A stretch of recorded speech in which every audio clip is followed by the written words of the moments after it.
নমস্কার বন্ধুরা, আমাদের চ্যানেলে আপনাদেরকে স্বাগত জানাই। যারা চ্যানেলটিকে প্রথমবার দেখছেন তারা অবশ্যই চ্যানেলটি সাবস্ক্রাইব করে নেবেন এবং বেল আইকনটি দাবিয়ে দেবেন যাতে চ্যানেলে দেওয়া সকল ভিডিওর প্রথম নোটিফিকেশান আপনাদের কাছে পৌঁছে যায়। তো প্রাথমিক ৩২,০০০ চাকরি বাতিল মামলার শুনানিতে রীতিমতো তথ্য দিয়ে দুর্নীতির তত্ত্ব ওড়ালো কিন্তু রাজ্য সরকার।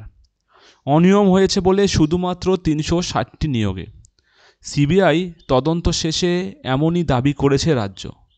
রাজ্যের তরফে দাবি, এইটুকুর জন্য ৩২,০০০-এর চাকরি বাতিল হচ্ছে, এটা ঠিক নয়, আর এটাকেই দুর্নীতি বলে চিৎকার করা হচ্ছে।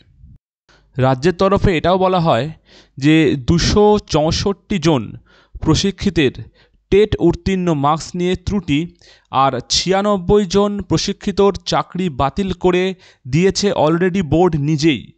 ৯৬টি চাকরির সুপারিশ ছিল না বোর্ডের।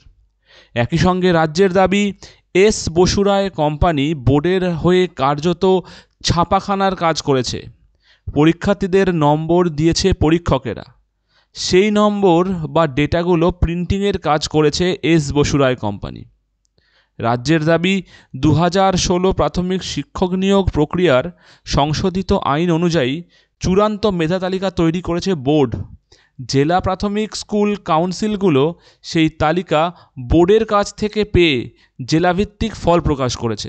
কোথাও কোনো রকম দুর্নীতি হয়নি। মামলায় রাজ্যের অবস্থান স্পষ্ট করে অ্যাডভোকেট জেনারেল কিশোর দত্ত স্যার বলেন, কিছু পদ্ধতিগত ত্রুটি বা অনিয়ম ছিল, তা বলা যেতে পারে, বা সেটাকে পরে শুধরেও নেওয়া হয়।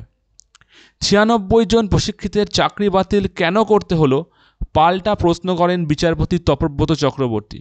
তখন অ্যাডভোকেট জেনারেল জানান যে ওই ৯৬ জন চাকরির কোনো সুপারিশই করেনি বোর্ড, তারা টেট পাসই করতে পারেনি।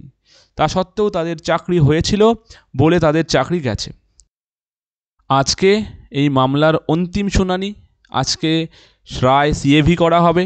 সবচেয়ে গুরুত্বপূর্ণ শুনানি হতে চলেছে আজকে। তো সবাই চ্যানেলে নজর রাখবেন, অবশ্যই লাইভ করা হবে এবং চ্যানেলের সাথে থাকবেন। ভিডিওটি ভালো লাগলে একটি লাইক করবেন। ধন্যবাদ।